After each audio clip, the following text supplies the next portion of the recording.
আমার প্রশ্ন হচ্ছে ভাইয়া, এনসিপি যে পরিবর্তনের কথা বলে, এনসিপি কি নিজে পরিবর্তন হয়েছে বা ওরা নিজেরা কি ওন করে কিনা? ওরা নিজেরা পরিবর্তনশীল কি? এটা আমার প্রশ্ন এনসিপির কাছে। ভাইয়া, আমি যখন হচ্ছে বিষয়টি নিয়ে নাহিদের সাথে কথা বললাম, তখন আমাকে তারা বললো যে আপা, আপনি, নাহিদ আমাকে বললো আপা আপনি হচ্ছে এই মহানগরে যে আছে, যেহেতু আমি মহানগরে আছি, জি তো জি। আমার ইয়ে হচ্ছে সেন্ট্রাল হচ্ছে শাহরিয়ার আর নিজাম, হ্যাঁ। ওদের সাথে জানান। ওদেরকেও জানালাম, সামান্তাকে জানালাম। সামান্তা আমাকে বলল আপনার সাথে তো তুষারের মাহারামের সম্পর্ক, আপনি তুষারকে তুমি তুমি বলে তো ওকে একটা ইনভাইটেশন দিলেন। আমি সামান্তা আপার ওই কথায় আমি তখন ফ্রিজ হয়ে গেছি, আমি উত্তর দিই নাই। আমি তখন রুম থেকে বের হয়ে আসছি। তো সামান্তা একটা প্রগতিশীল নারী। জুলাই গণঅভ্যুত্থানে যখন আমরা হচ্ছে আন্দোলন করলাম কাঁধে জি। কাঁধ মিলিয়ে, আমাদের ওড়না দিয়ে, আমাদের শাড়ির আঁচল দিয়ে আমরা হচ্ছে আমার ভাইদেরকে আমরা রক্ষা করেছি, যাতে পুলিশ এসে ওদেরকে লাঠিচার্জ করে ওদেরকে নিয়ে গুম করতে না পারে, ওদের রাইট। গায়ে যাতে গুলি না লাগে। আমরা নারীরা সামনের সারিতে ছিলাম ভাইয়া। তখন তো আমাদেরকে এই কথা বলা হয় না, এই যে আপা আপনাদের সাথে কিন্তু মাহারাম আছে, আন্দোলনে অংশগ্রহণ করেন না, এই কথা তো তখন কেউ বলে নাই। কিন্তু যখন এই আন্দোলনের পরে একটা দল, যে দলটা দাবি করে যে আমরা একটা বৈষম্যহীন রাষ্ট্র গড়তে চাই, আমরা একটা নতুন রাজনৈতিক বন্দোবস্ত করতে চাই, যখন আমরা হচ্ছে এই কনফিডেন্স নিয়ে জনগণের কাছে গিয়ে বলি যে দেখেন আমাদেরকে ভোট দেন বা আমাদের সাথে সংহতি জানান, আমরা হচ্ছে এমন একটি রাষ্ট্র গড়তে চাই যে রাষ্ট্রে বৈষম্য থাকবে না, যে রাষ্ট্রে দুর্নীতি থাকবে না। আমরা এই কথাগুলো কিভাবে বলি যখন আমাদের দলের মধ্যে প্রধান প্রধান লোকগুলা দুর্নীতিগ্রস্ত হয়, তারা হচ্ছে নারীদেরকে মিস ইউজ করতে চায়, তারা হচ্ছে নারীদেরকে মিস ইউজ করে তারপরে তাদেরকে পদ দিবে, তাদেরকে এই করবে, তাদেরকে সেই করবে। সামান্য পদ পদবীর জন্য তাদের যদি বিছানায় যেতে হয়, তাহলে তারা কিভাবে বলে আমরা হচ্ছে একটা স্বচ্ছ রাজনীতি করতে চাই, বৈষম্যহীন রাষ্ট্র করতে চাই? এই কথাগুলো তো তাদের মুখে মানায় না। এই কারণে আমি এই কথাগুলো অভ্যন্তরীণ রেখেছিলাম। আমি চেয়েছিলাম যে দলের মধ্যে, যেহেতু আমি দলটার মধ্যে আছি এবং এই দলটাকে আমি ওন করি, আমি ফোন করে। ভালোবাসি, আমি সেই জায়গা থেকে আমি এটাকে সাংগঠনিকভাবে সমাধান করতে চেয়েছিলাম। আমি ব্যর্থ হয়েছি। আমি মানে বাধ্য হয়েছি বিষয়গুলো পাবলিকলি বলার। এরপরে তারা আমাকে বলল যে আপা আমাদেরকে একটা লিখিত অভিযোগ দেন। আমি সেই লিখিত অভিযোগটাও দিলাম। হ্যাঁ। আমি কিন্তু আমার লিখিত অভিযোগটা যেহেতু ওদেরকে আমি মেইল করেছি, সাথে সাথে আমি ফেসবুকেও পোস্ট করেছি যে জনগণও যাতে জানে যে আমি একটা লিখিত অভিযোগ দিয়েছি। দিয়েছি। আমি আমার তরফ থেকে স্বচ্ছ থাকার 100% চেষ্টা করেছি। কিন্তু তারা কি করলো, আমার এক্স হাজবেন্ডের সাথে মিলে তুষার, ইলিয়াস আমার ল্যাপটপ চুরি করে, আমার বাসার দারোয়ান 3 জনকে মেরে, আমার দরজা ভেঙে, আমার আলমারি ভেঙে, আমার ল্যাপটপ নিয়ে মালদ্বীপের কিছু ছবি ফেসবুকে ভাইরাল করে আমাকে ডিজিটাল লিঞ্চিং করলো। আচ্ছা, সেটাও আমি সয়ে গেছি, সেটা নিয়েও আমি তেমন একটা কথা বলি নাই। আমার কাছে যে প্রমাণগুলো ছিল, সিসিটিভি ফুটেজ, সেগুলো আমি ফেসবুকে শেয়ার করেছি। রাইট। তারপরেও এরা থামেনি, আমি তারপরও চুপ ছিলাম। কিন্তু যখন আমি দেখলাম তুষার জনসম্মুখে এনসিপির পক্ষ থেকে রাজনৈতিক কর্মশালা করছে, তাহলে আমি নীলা স্টিফেল কিছু না করে আমি জাস্ট অন্যায়ের বিরুদ্ধে কথা বলেছি। আমাকে কেন সমস্ত কার্যক্রম থেকে বিরত থাকতে হয়েছে?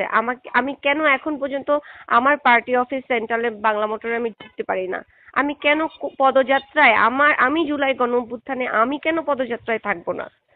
আমি যেখানে সবচেয়ে মানে এনসিপির মধ্যে কোনো নারী নেত্রী, আপনি তাসনিম জারার কথা বলবেন, কোথায় ছিল তাসনিম জারা জুলাই গণঅভ্যুত্থানে? তার একটা স্পিচ, তার একটা কিছু আপনারা দেখেছেন? আমি ছিলাম। কোথায় ছিল এই সামান্তা শারমিন? কোথায় ছিল অমুক তমুক যারা হচ্ছে এই বড় বড় কথা? কোথায় ছিল ওই যে ডক্টর মিতু? কোথায় ছিল ওই মেয়েটা, ওই যে নূর, হুমায়রা নূর? এই হুমায়রা নূর তো আওয়ামী লীগ করতো। এখন পর্যন্ত তার ছবি আওয়ামী লীগের সাথে, বড় বড় নেতাদের সাথে সব বিদ্যমান। এরা কোথায় ছিল? আমি রডের বাড়ি 4 তারিখে খেয়েছি, পুরো 13 তারিখ থেকে আমি রাজপথে আমার 2টা শিশুকে সহ আমি এই আন্দোলনে যুক্ত করেছি। রাইট। আমি সেই জায়গা থেকে এই দলটাকে সাপোর্ট করেছি। তাহলে তারা কোনোভাবেই আমি আন্দোলনে তাদেরকে দেখিনি। ইনফ্যাক্ট তুষারকেও দেখা যায় নাই। আপনারা কি দেখেছেন তুষারকে গণঅভ্যুত্থানে কোথাও আন্দোলনে? আমি সেই, আমার অনেক কোশ্চেন আছে, আমার অনেক কথা আছে, আমি হয়তো বলতে পারবো না। হয়তো ওরা আমাকে, ওই যে আমি, আমাকে নিয়ে অনেকে পোস্ট দিচ্ছে দেখলাম, আমাকে অনেকে মেসেঞ্জারে বলছে যে আপা আপনার মুখ বন্ধ করার জন্য আপনাকে হত্যা চেষ্টা চালাতে পারে। এখন যদি আমাকে নিয়ে একটা মব তৈরি করে, ওরা তো মব মানে মবের হচ্ছে রাজা মব করার ক্ষেত্রে। ওরা আমাকে নিয়ে একটা মব তৈরি করতে পারে, আমাকে হত্যা করতে পারে, আমাকে ভুয়া কোনো কিছু করে মামলায় জড়াতে পারে, অথবা আমাকে গুম করতে পারে। তো যা কিছুই করুক, আমি বিলিভ করি আমি যদি 1 সেকেন্ডও বাঁচি, ওই 1 সেকেন্ডের মালিক হচ্ছেন আল্লাহ তাআলা। আমি বাসার মধ্যে থাকলেও আমি, যদি আমার হায়াত না থাকে আমি মরে যাব, বাইরে গেলেও আমার হায়াত না থাকলে আমি মরে যাব। হায়াতের মালিক আল্লাহ তাআলা, আমি এটাই বিলিভ করি। তো আমি জাস্ট বিরক্ত, এবং আমি সাথে সাথে এই যে পদত্যাগটা আমি করলাম, জি জি। এটাতে কিন্তু ভাইয়া আমি জিতে গেলাম না, আমি হেরে গেলাম, প্রচন্ড ভাবে হেরে গেলাম। হাসিনা 5ই আগস্ট যেভাবে মানে হেরে গেছে বাংলাদেশের কাছে, হাসিনার পরে যদি কারো পতন হয় তাহলে নীলা ইসরাফিলের আজকে পতন হলো। কিভাবে পতন হলো জানেন? যে সকল নারীরা আমাকে নিয়ে উৎসাহ পোষণ করেছে, যে সকল নারীরা আমাকে নিয়ে কনফিডেন্ট ছিল, যেই নারীরা আমাকে অনুসরণ করত, যারা আমার জন্য, আমার কথার জন্য তারা নিজেদের কষ্টটা বলতে পারছে, মুখ খুলেছে, স্ক্রিনশট তারাও পোস্ট করেছে, তাদের সাথে ঘটে যাওয়া ঘটনাগুলো আপনাদের সামনে বলতে পারছে, যে 2-4 জন নারী, তারা, তাদের আজকে পতন হলো। তারা হেরে গেল যে আসলে এই দেশে সত্য বলা যাবে না, সত্য বললে পদত্যাগ করতে হবে, সত্য বললে গুম খুন হতে হবে। কোনো কার্যকর ভূমিকা রাখে নাই। তদন্ত কমিটি থেকে আমার সাথে একজন যোগাযোগ করেছিল, আব্দুল্লাহ নামে একজন। সে হচ্ছে আমাকে হোয়াটসঅ্যাপে, আব্দুল্লাহ আমিন। হ্যাঁ আমার সাথে হোয়াটসঅ্যাপে কথা হয়েছিল যে আপা আপনি অভিযোগটা দেন। অভিযোগটা দেওয়ার পরে আজ পর্যন্ত আমার তার সাথে কথা হয় নাই, সে আমাকে কোনো আপডেট দেয় নাই। আমি তাকে ফোন করেছি, সে আমার ফোন ধরে নাই। আমার সাথে আর কেউ, এনসিপি কেউ এখন পর্যন্ত যোগাযোগ করে নাই। আচ্ছা। তারা হচ্ছে ওই জুলাইয়ের পদযাত্রা নিয়ে এটা একটা দেখাইছে জনসম্মুখে যে আমরা এই বিষয়টা নিয়ে ব্যস্ত, তুষারের এই কাণ্ড নিয়ে আমরা আসলে অত ইয়ে না। এখন জুলাই পদযাত্রা তো সবাই ভুলে গেছে, এর মধ্যে তো অনেকগুলি ইনসিডেন্ট হয়েছে, গোপালগঞ্জ, জি জি। মাইলস্টোন, তারপরে অনেকগুলি ঘটনা ঘটেছে। এগুলিকে বেস করে তারা ভাবছে যে মনে হয় জনগণ ভুলে গেছে, কিন্তু নীলা ইসরাফিল তো ভুলে যায় নাই।